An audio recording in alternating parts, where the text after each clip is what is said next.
এর পরবর্তী যুগটা কেমন ছিল, যদি আমরা সেইটা জানতে পারি তাহলে আজকের যুগটা কেমন আছে নিশ্চয়ই আমরা কম্পেয়ার করলে বুঝতে পারবো। তো পবিত্র কালাম পাকের ঘোষণা থেকে আমরা অবগত হয়েছে যে যখন কোনো কওম বা জাতি গোমরাহির চরমে পৌঁছেছে তখন তাদের পথ প্রদর্শনের জন্য যুগে যুগে নবী বা রসুলগণের আগমন ঘটেছে।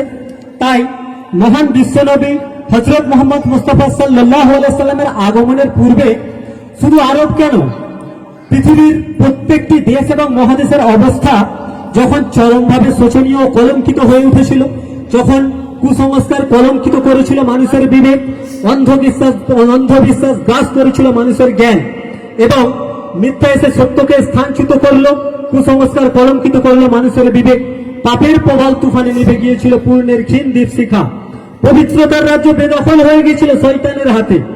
ঠিক সেই সময় মহান নবীর মহান আগমন অনিবার্য হয়ে উঠেছিল।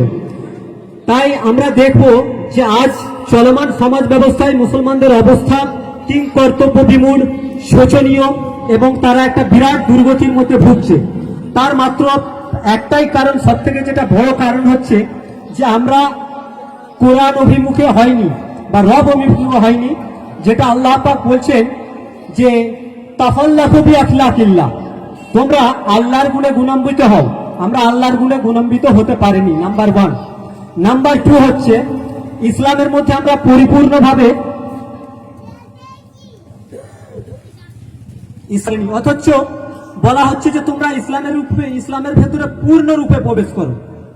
কেননা Islam is the completely code of life. Islam হচ্ছে একটা পরিপূর্ণ জীবন ব্যবস্থার নাম, পরিপূর্ণ জীবন ব্যবস্থা, যার মধ্যে কোনো কিছু বাদছাড় দেওয়া হয়নি।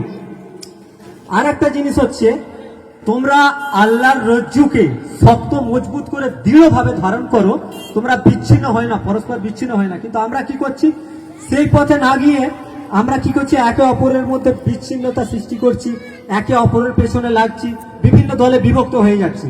কিন্তু আল্লাহ বলছে তোমরা জোর পয়দা করো, তোড় পয়দা করো না। আমরা কি করছি, মসজিদ অভিমুখী আমরা আজ হচ্ছি না, আমরা আজ ওলামা অভিমুখী হচ্ছি না। আমরা কি করব, পীর ফকির গস কুতুব ওলি আউলিয়া আলেম উলামা যারা আছে তাদের সঙ্গে একটা সুসম্পর্ক বজায় রাখবো, মসজিদের সঙ্গে সুসম্পর্ক বজায় রাখবো, নামাজের সঙ্গে সুসম্পর্ক বজায় রাখবো, তবেই তো আমরা এগিয়ে যেতে পারবো। আর একটা জিনিস যেটা আমরা দেখবো, তাকওয়া। আমরা যদি তাকওয়া অবলম্বন না করি, তাকওয়া অবলম্বনের সাথে আর হচ্ছে অথবা সাওয়াবিল হাক্কে অথবা সাওয়াবিল সবরি, তোমরা সালাত আদায় করো সবরের সঙ্গে, ধৈর্য সহকারে। আমরা যদি এই সমস্ত জিনিসগুলো পালন করতে না পারি তাহলে আমরা কি করব, এগিয়ে যেতে পারবো না, আমরা ধ্বংস বা বরবাদ হয়ে যাব। তাই নবী করিম সাল্লাল্লাহু আলাইহি সাল্লাম বলেছে যে তোমরা একে অপরের মধ্যে বিচ্ছিন্ন হয়ে যেও না। আর একটা জিনিস হচ্ছে যেটা আমরা সব থেকে বড় জিনিস দেখি, ঠিক আছে, এই বলে আমি বক্তব্য শেষ করলাম যে